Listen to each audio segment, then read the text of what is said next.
Merdeka!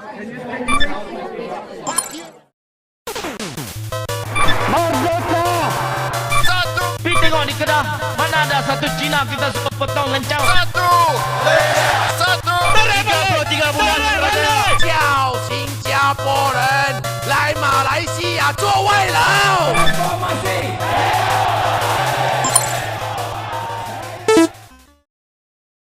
You were born on August 10, 1947 in Penang, specifically in the town of Bukit Mertajam. Your father began his career as a hospital orderly and later became a member of parliament for the United Malays National Organization. Between 1964 and 1969, he also served as the parliamentary secretary for the Ministry of Health. Your mother was a full-time homemaker, but she possessed a strong spirit dedicated to the country's independence. She was actively involved in UMNO's grassroots operations in Penang, coordinating with communities, organizing rallies, and mobilizing voters. Growing up in a household steeped in political engagement, you developed an early awareness of public affairs.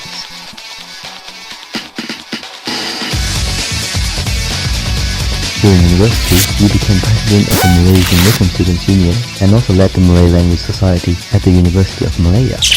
In 1974, you led student protests against poverty and famine in rural areas. As a result, you were arrested and imprisoned for 20 months.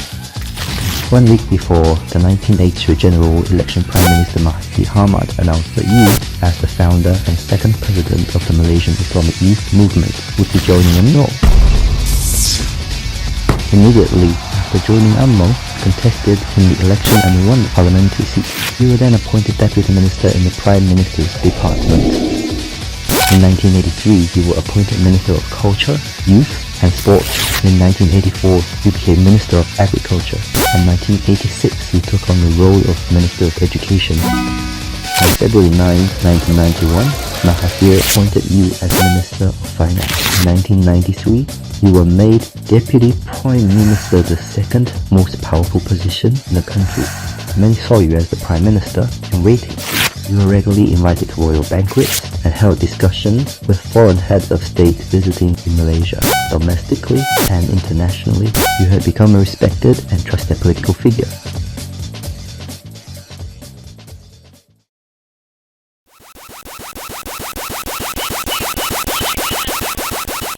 The Asian crisis, which really began back in the summertime. Do you expect Mr. Rubin to come out and say something? During the 1997 Asian financial crisis, deep rifts emerged between you and Prime Minister Mahathir. You advocated for free market solutions, including foreign investment and trade liberalization. Mahathir, however, blamed currency speculators like George Soros and instead pushed for capital controls and strict regulation of foreign capital. He rejected your proposal, seen by many as the beginning of the rift between you two. At UMNO's 1998 General Assembly, a book that titled 50 Reasons Why Anwar Cannot Become Prime Minister was circulated. It contained allegations of corruption and sexual misconduct, signaling your political downfall within the party.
My husband, when he appeared in court, was a victim of police brutality. While you were in prison, your wife went as also founded the National Justice Party with the aim of securing your release and push for political reform.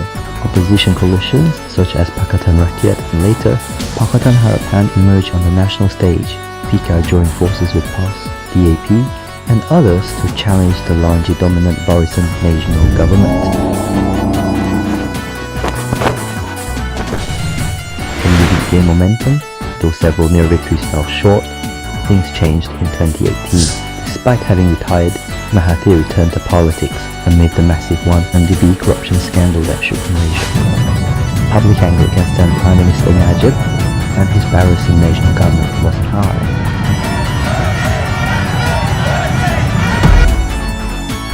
Ahead of the 2018 general election, Mahathir pledged that if Pakatan Harapan won, he would secure your royal pardon and a step down within 2 years to hand over the premiership to you.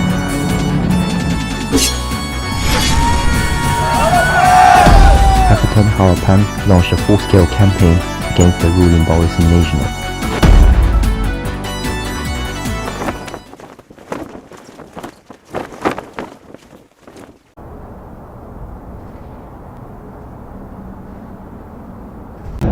Pakatan Harapan has taken over as the Malaysian government.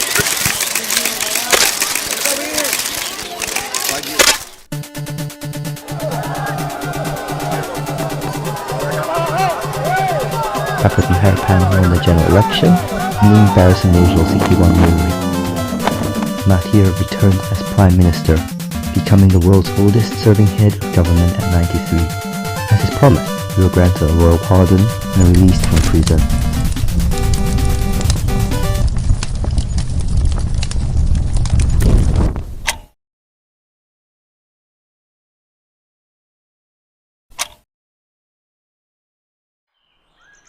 The Fragile Coalition, plagued by mistrust, speculation, and personal ambition, only lasted less than 2 years. You and Mahathir clashed again over the timing of the prime ministerial transition. Eventually, both of you lost the premiership to other contenders. 6 months after the Sheraton move brought down the Pakatan Harapan government, you claimed to have majority support in parliament and submitted a list to the king, but the matter was left unresolved. Countless politicians sneered, mocking your failure to even muster enough MP, ridiculing the notion that you could ever become Prime Minister. If this were merely a fleeting setback, perhaps it could be endured. But the wider political horizon told a darker truth. In the next general election, you would likely face an unprecedented challenge. A Grand Malay Alliance forged by UMNO, PAS and Bersatu, and you, long disadvantaged among the Malay electorate, would enter the fight at your weakest position yet. The flame of reformacy has burned for 24 years, and now, at 75 you stand at the brink of time itself.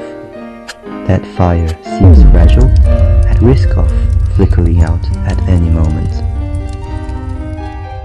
You have always been the man closest to the premiership, and always one step away. Single step, but one that has stretched into an eternity.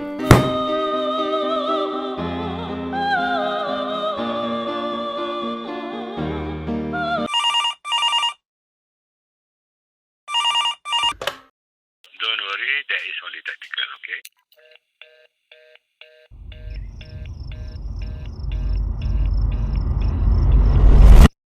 Looks like it's not over yet. On November 19, 2022, another general election was held. However, before that, UMNO chose to withdraw from the so-called Malay Grand Alliance and contest on its own. As a result, the election turned into a three-corner fight, and with the Malay vote split, the outcome became more favorable to you.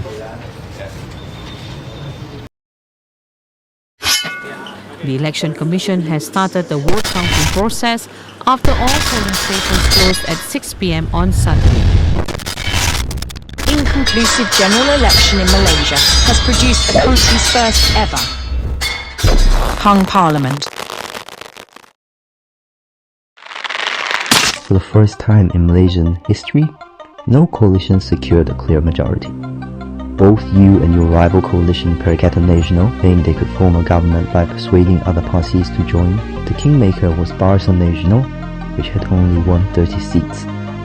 GPS and GRS had already publicly announced their support for PN to form the government.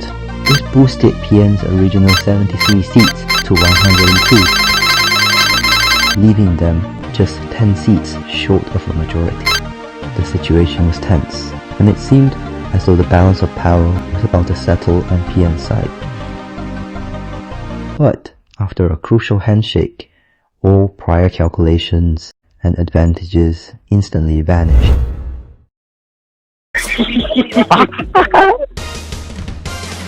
Eventually, you formed a coalition government with UMNO and returned to power. You finally became Prime Minister, but globally, you faced a world war rocked by inflation, regional wars, US-China tensions, and the return of former madness president.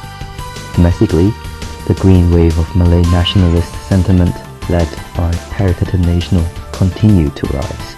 Your cooperation with UMNO contradicted your earlier ideals of reform and resistance. From street fighter to the highest office in the land, what will your next step be?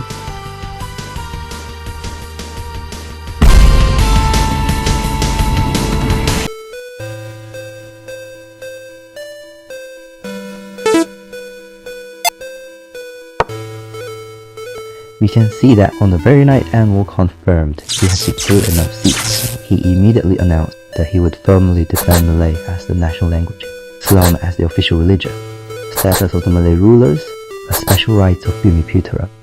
But why?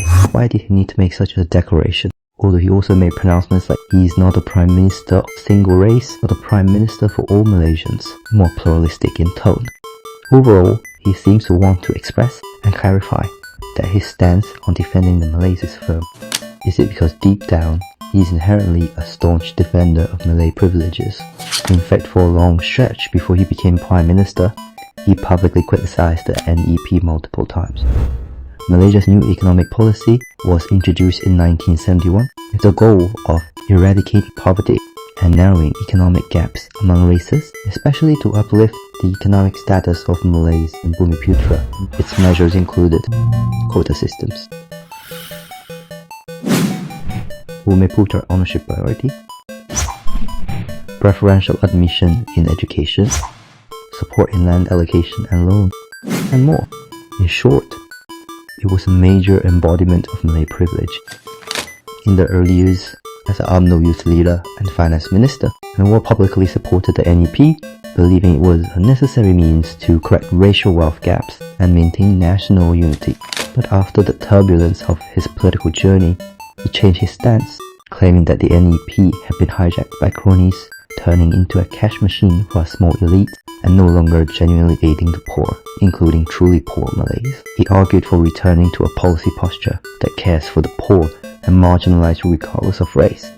What we want to dismantle is a policy in the name of the majority of the Malays, hijacked, stolen, robbed by the few rich ministers and their cronies to enrich themselves. What do the poor Malays get? And why don't we consider a policy where we can help the poor Malays and the Indians and the Chinese, the Muslims and the Hindus together? The poor, the marginalized must be given assistance, public housing for all. This was one of the key reasons he was able to win support from almost all non-Bumi Putera voters. But what exactly has happened recently that led him to once again make such a seemingly abrupt shift? Or, to put it differently, what has he realized? In 2024, 1,605 respondents aged 18 to 30. Although across all ethnic groups the views on whether all ethnicities should be treated equally were split, among Malays alone, 73% supported continuing to preserve Bumi Putera special rights. That poll clearly shows the starkly different stances between Malay and non-Malay respondents. Also, previous surveys by Merdeka Center, it has been found that the vast majority Malay Bumiputra respondents believe that the special position of Malays and Bumiputra guaranteed under the federal constitution should remain unshakable. At this point, some people might just jump in and say, look at the top 10 Malaysia's richest list. 9 of them are Chinese. Malays are economically suppressed by the Chinese. We accepted the Chinese on our land, accepted their dominance in business, yet they refuse our most minimal survival space. Don't we also have poor Chinese? Our impoverished Chinese must exert 10 times more effort than Malays under quota systems just to live a decent life. We worked harder. That's why we are rich. You puppy. You puppy. How about you guys just shut the up? If all you're here to do is for other races, go scream in your Facebook or Threads echo chamber. Whatever, go back Tongsan or Malay you lazy. You guys have been arguing for 68 years. Do you sincerely believe you can convince the other side today? Of course not. I'm not here to argue whether quotas are fair or not. What matters is understanding how this system has shaped Malaysia's political landscape. This is not a forum to debate who oppresses whom or who is the victim. I'll say it again. In this video, I do not care whether you view quotas as a just measure or as oppression.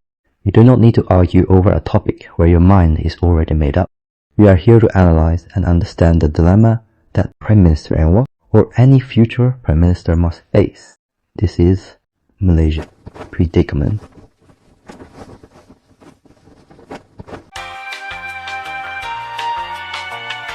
Five, 4, 3, 2, 1.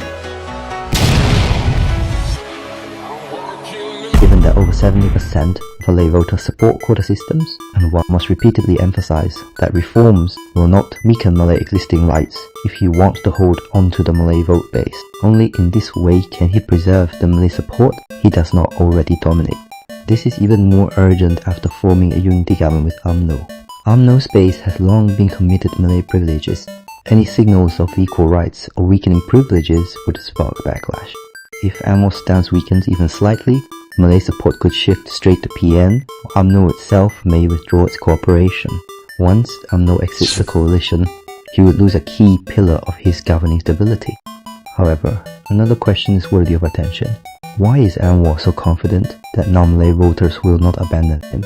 After all, his ascent to the prime ministership owes to overwhelming support from non-Bumiputra. From earlier polls, we know non-Bumiputra hold an entirely opposite view on quotas. Theoretically, they should be displeased by Anwar's defense of Malay privileges. What gives him the confidence to risk alienating such a large support base? Because non-Muslims' fear of Islamization surpasses their concerns over Malay privileges.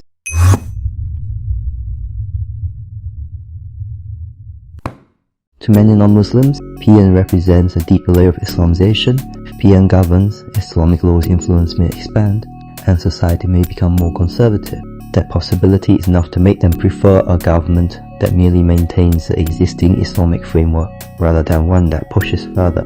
The fear is so acute that even the AP merely uttering short pants is enough to win the Chinese vote. 所以如果你不去投票，短裤也会不见掉。走你的短裤，再挖走你的结。再穿如此的短裙或是短裤。 For Malays, the anxiety is whether their existing rights may be eroded under Anwar's government. While many Malays also support further Islamization, they are equally concerned that the government chosen primarily by non-privileged groups may abolish their rights. Thus, preserving the existing Islamic structure is not totally intolerable to them. This forms a delicate political equilibrium. In other words, preserving the current social structure, paradoxically, becomes a form of mutual security for both sides. So Anwar's best card now is to present himself even more strongly as a Malay nationalist defender. Why taking it even further instead of just maintaining it? Because for a large majority of non-Muslims, the greatest security lies not in abolishing Malay privileges, but in preventing further Islamization. Meanwhile, Malays worry about losing their privileges. Thus, under the current circumstances, defending Malay privileges may not only avoid alienating Anwar's non-Malay voters, but by appearing even more assertive in upholding those privileges, he may actually gain, or at least consolidate greater Malay support. The status quo becomes the shared sense of safety, and becomes Anwar's most stable political strategy. this is Malaysia political reality. And this reality also projects onto PN. Although PN emerged as a major surprise in the election and captured most Malay votes, it was still insufficient to form the government. Yeah, boy. One might say. Don't worry, just maintain momentum. Win more Malay votes in the next general election and move into Putrajaya. But that is highly unlikely. PN likely already reached the ceiling of Malay votes it can capture. Across the country, Malay votes have been extremely fragmented compared to other ethnic groups. Even if PN garners over half, perhaps up to 60% Malay votes, that is nearly the upper limit. Outside a few East Coast states, PN cannot realistically win all Malay votes. On the other hand, PH can secure nearly all non-Malay votes, plus portions of urban Malay votes. Thus, compared to PN, PH still has a better chance to return to Putrajaya. If PN truly aspires to take Putrajaya again, non-Muslim votes become pivotal. They understand this, which is why PN has recently started to behave more unusually, more moderate. For instance, Muhyiddin suddenly stated, "I am a Malay Malaysian, but my thinking has never been to, I have to consider the Chinese, Indians and others, because I am a leader of Malaysia." This is a deliberate 180-degree reversal from his prior Malay first stance. Also, PAS, being an Islamist party, one would expect to target only Muslim voters, has recently started calling for strategies to obtain non-Muslim votes. Their leaders have voiced things like introducing Chinese teaching in government schools, even though just a few years ago they advocated replacing Mandarin with Arabic in vernacular schools. They once criticized Chinese or Tamil as being detrimental to unity, but now they have shifted toward a more inclusive posture, realizing that Malay support has peaked and non-Muslim votes have become crucial. But some of their proposals are weird, like suggesting party members marry Chinese to win votes. Thus, in Malaysia, it is nearly impossible to govern relying on just one ethnic group. All parties have recognized this and are making shifts, including DAP. DAP, despite controlling nearly all non-Malay support and being the largest party in the unity government, has gone unusually quiet. Once labeled extremists in Malay circles for challenging Malay and Islamic positions, they now whisper where they once shouted. Why? Because DAP too comprehends the political reality. 就好像一辆巴士，马来西亚打个比方是1号巴士。过去我们是乘客，因为我们是反对党，我们手中没有握着那个驾驶盘 ，We don't have the steering in the bus。所以呢，当那一个巴士司机走错方向、走错路的时候，我们会大声改讲：啊兄，这个路袂行诶，袂使了，安尼会死人诶。因为我们是乘客，因为你是反对党。今天我们不是乘客，我们就是手把那个 steering 的。大家就是坐在我们同一辆车的人，如果要发生车祸，司机也在那边卡北卡布啊！你是期望司机在那边大小声，还是期望司机让你平安无事到达目的地？你当然希望这个1号巴士 Malaysia Incorporated Bus Driver will make sure that will send you to the safe destination. Because we hold the steering now. We are no longer the opposition. We can't act like an opposition. So DAP too acknowledges that pushing too hard on privilege abolition or Chinese education could provoke Malay panic, losing essential support and toppling the government. Whether you like it or not, in Malaysia, at least for now, you cannot govern with the support of a single ethnic group. That is why Anwar, PN, asked, UMNO and DAP are all recalibrating their positions. But have these changes gone smoothly?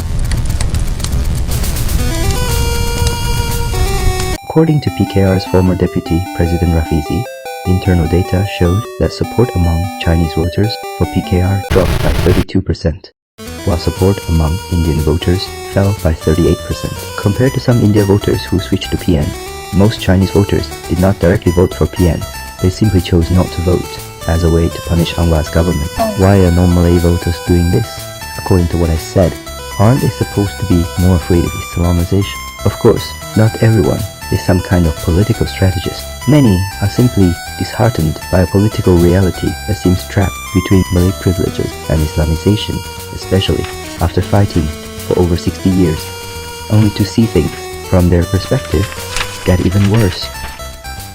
However, this may not mean that such a large number of Chinese and Indian voters would stay home in a general election. Many non-Malay voters see by-elections, which don't affect who controls the federal government, as the best time to express dissatisfaction without risking regime change.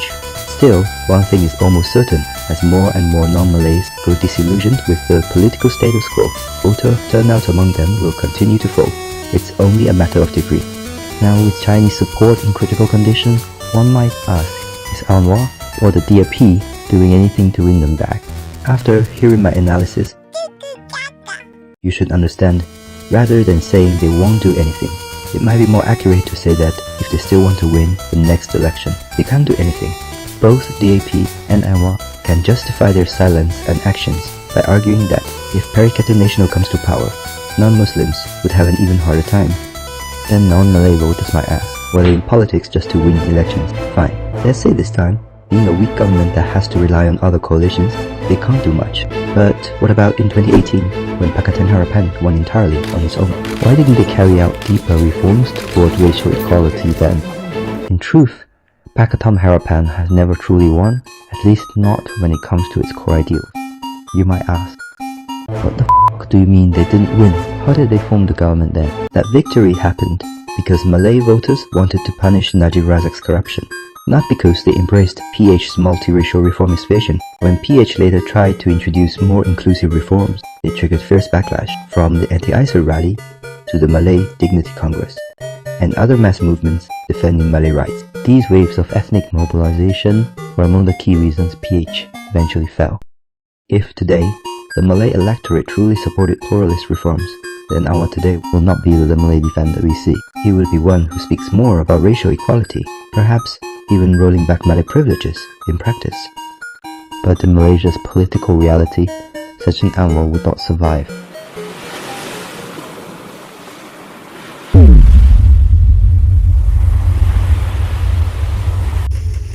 PN has indeed secured wide support among Malays in many regions. Yet, many moderate Malays still view the coalition as lacking constructive solutions for the country. Aside from defending Malay supremacy and strengthening Islam's role, PN seems to offer little vision for Malaysia's broader development.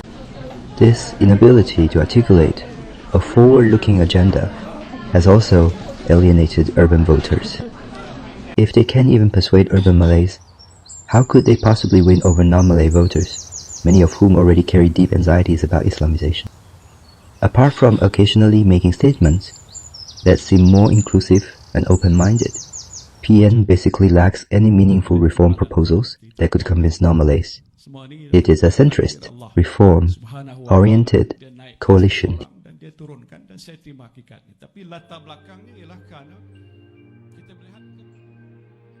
But after all this discussion, have you noticed something?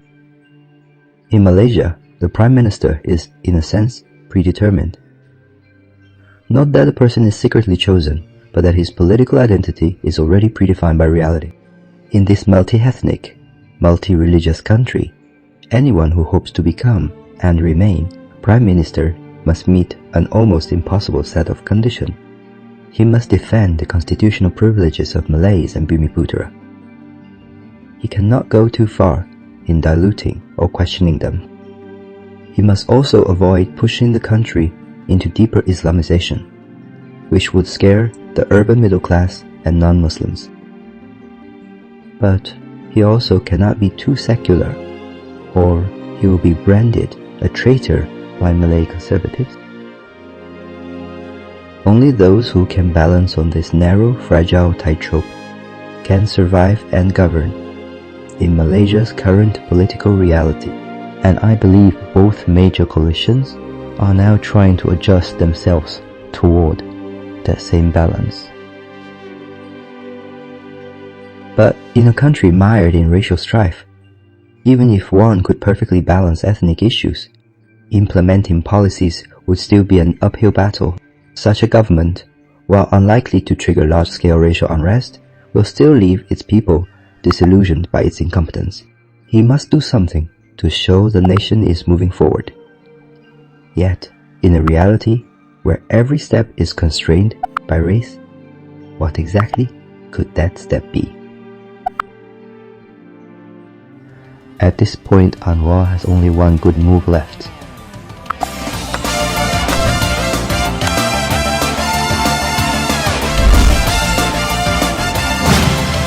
According to a nationwide poll by Merdeka Center in May 2025, Malaysian voters' top concern is economic issues. The data are as follows. 73% of surveyed voters believe economic issues are the most urgent national problems. Among this 73%, 33% specifically pointed to inflation. 13% named economic growth. Interestingly, only 7% of respondents were worried about Bumiputera privileges, and just 3% about racial issues. This implies, when most Malaysians return to their daily lives, whether Bumiputera or non-Bumiputera, their primary concern is whether they can put food on the table. Thus, an impressive, substantial economic performance is the only card with the potential to transcend race and gain broad support. Hence, we see Anwar increasingly traveling overseas, meeting with global leaders and business elites, trying to attract foreign investment and enhance Malaysia's economic competitiveness.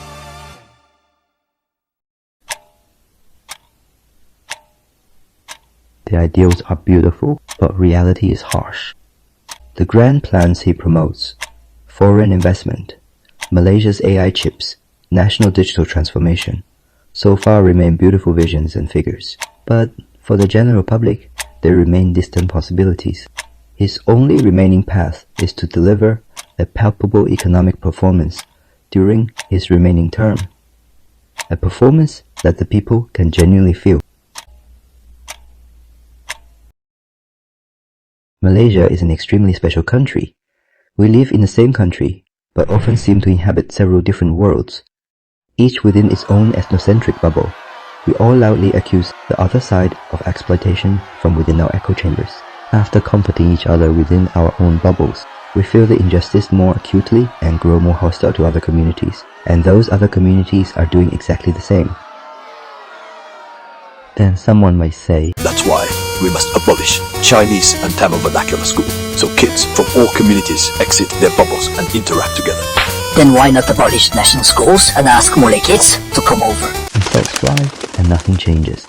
Compared with Anwar's predicament, this is in fact a deeper challenge, one that every past and future Malaysian Prime Minister, and indeed Malaysia as a whole, must face. In a country where every ethnic group sees itself as a victim in its own way, even implementing the most ordinary policies requires worrying about whether you trigger the sensitivities of some group, let alone when it comes to racial issue. Maintaining the status quo may well be the only way to offend the fewest people. This is the kind of balance born from Malaysia's democratic system. Preserving the status quo is not simply conservatism or cowardice, it is a national survival strategy. When every policy can be interpreted as weakening one side's rights or strengthening another's privileges, precipitous reform often triggers societal rupture. Street protests, ethnic mobilization, destabilized economic confidence. These costs are extremely high for any ruling government.